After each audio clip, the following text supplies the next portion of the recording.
Assalamualaikum warahmatullahi wabarakatuh. Perkenalkan, nama saya Izah Khairunisa Saputri dengan NIM 220103231448 dari kelas 1B, Program Studi Farmasi, Fakultas Kedokteran, Universitas Diponegoro. Pada kesempatan kali ini, saya akan mempresentasikan tentang tanaman lidah buaya atau aloe vera. Yang pertama ada identitas tanaman, nama lokalnya adalah lidah buaya, dan nama ilmiahnya adalah aloe vera L. Burm F.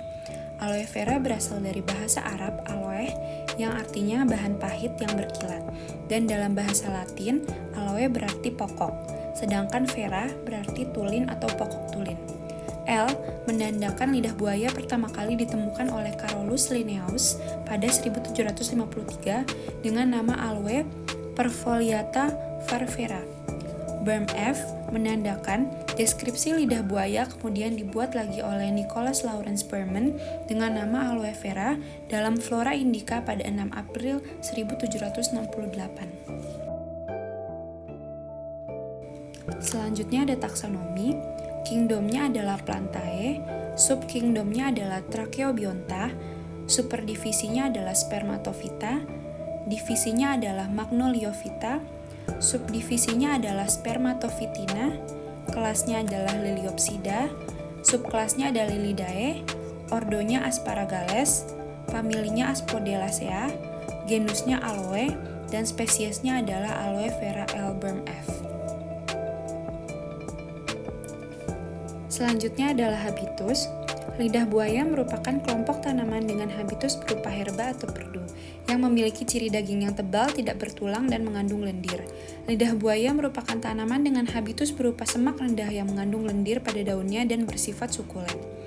Tanaman lidah buaya berasal dari daerah kering di benua Afrika. Lidah buaya dapat tumbuh di daerah yang kering. Hal ini dikarenakan lidah buaya dapat menutup stomatanya sampai rapat pada musim kemarau untuk melindungi kehilangan air dari daunnya. Lidah buaya juga dapat hidup di daerah beriklim dingin, karena lidah buaya termasuk tanaman CAM, yaitu Crassulence Acid Metabolism. Tanaman lidah buaya memiliki akar yang menyebar pada batang di bagian bawah tanaman. Akar tidak tumbuh ke bawah seperti akar tunjang, tetapi akar lidah buaya tumbuh ke samping, seperti pada foto. Hal tersebut menyebabkan tanaman lidah buaya mudah roboh karena perakarannya yang tidak cukup kuat menahan beban daun dan pelepah lidah buaya yang cukup erat. Akar lidah buaya berupa akar serabut yang pendek dan berada di permukaan tanah. Panjangnya berkisar antara 50-200 cm. Untuk pertumbuhannya, tanaman menghendaki tanah yang subur dan gembur di bagian atas. Selanjutnya adalah batang. Tanaman lidah buaya mempunyai batang yang berserat atau berkayu. Pada umumnya, batang ini sangat pendek dan hampir tidak terlihat karena tertutup oleh daun yang rapat serta sebagian terbenam dalam tanah. Melalui batang ini akan muncul tunas-tunas yang selanjutnya menjadi anakan. Lidah buaya yang berbatang panjang juga muncul dari batang melalui celah-celah atau ketiak daun. Batang lidah buaya juga dapat distek untuk memperbanyak tanaman. Peremajaan tanaman ini dilakukan dengan memangkas habis daun dan batangnya. Kemudian, dari sisa tunggul batang ini muncul tunas-tunas baru atau anakan. Selanjutnya adalah daun. Seperti tanaman berkeping satu lainnya, daun lidah buaya berbentuk tombak dengan helaian yang memanjang. Daunnya mempunyai ciri-ciri yaitu berdaging tebal dan tidak bertulang, berwarna hijau keabu-abuan, dan mempunyai lapisan lilin di permukaannya. Lalu dia juga bersifat sukulen yang mengandung banyak air, getah atau lendir yang mendominasi daun sebagai bahan baku obat. Rata di bagian atas dan membuat cembung di bagian bawah. Tanaman lidah buaya tahan terdapat kekeringan karena di dalam daun banyak tersimpan cadangan air yang dapat dimanfaatkan pada waktu kekurangan air. Bentuk daunnya menyerupai pedang dengan ujung beruncik berbentuk taji, tebal. Permukaan daun dilapisi lilin dengan duri lemas atau berduri kecil di pinggirnya. Panjang daun dapat mencapai 50-75 cm, lebar 2-6 cm, dengan berat 0,5 kg, dan daun melingkar rapat di sekeliling batang bersaf-saf. Selanjutnya adalah bunga. Bunga lidah buaya berbentuk trompet atau tabung kecil sepanjang 2-3 cm. Bunga ini berwarna kuning sampai orange dan tersusun sedikit berjuntai melingkari tangkai yang menjulang ke atas sepanjang 50-100 cm.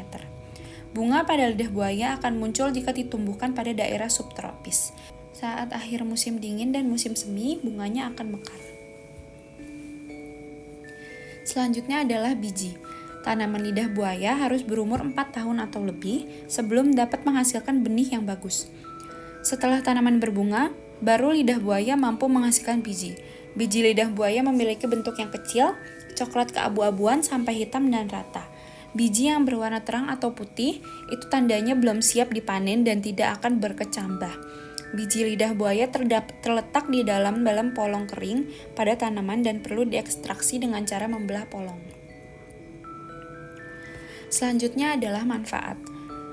Lidah buaya dikenal sebagai bahan obat tradisional dan kosmetika, termasuk dalam bidang farmasi. Sejumlah nutrisi yang bermanfaat terkandung di dalam lidah buaya, berupa bahan organik maupun bahan anorganik. Sejumlah nutrisi yang bermanfaat terkandung di dalam lidah buaya, berupa bahan organik maupun anorganik. Di antaranya adalah vitamin, mineral, beberapa asam amino, serta enzim yang diperlukan dalam tubuh. Mikroenkapsulasi bubuk lidah buaya mempunyai aktivitas hipoglikemik dan dapat mencukupi kebutuhan antioksidan untuk mencegah penyakit diabetes mellitus. Manfaat lain dari lidah buaya yaitu membantu menyembuhkan luka, meminimalkan kerusakan kulit akibat radang yang disebabkan oleh udara dingin, melindungi kulit dari sinar X, mengurangi timbulnya penyakit kanker, infeksi akibat serangan HIV, dan mengurangi pembengkakan pada radang sendi. Bagian-bagian dari lidah buaya yang dapat dimanfaatkan sebagai obat yaitu 1. Eksudat dan 2. Gel. Di dalam aloe vera terdapat suatu cairan berwarna kuning yang mengandung aloin. Aloin merupakan senyawa anthraquinone, bentuk setengah padat dapat digunakan sebagai obat pencuci perut. Selain itu, dapat digunakan untuk obat batuk, obat asma, dan mengatasi gangguan pencernaan.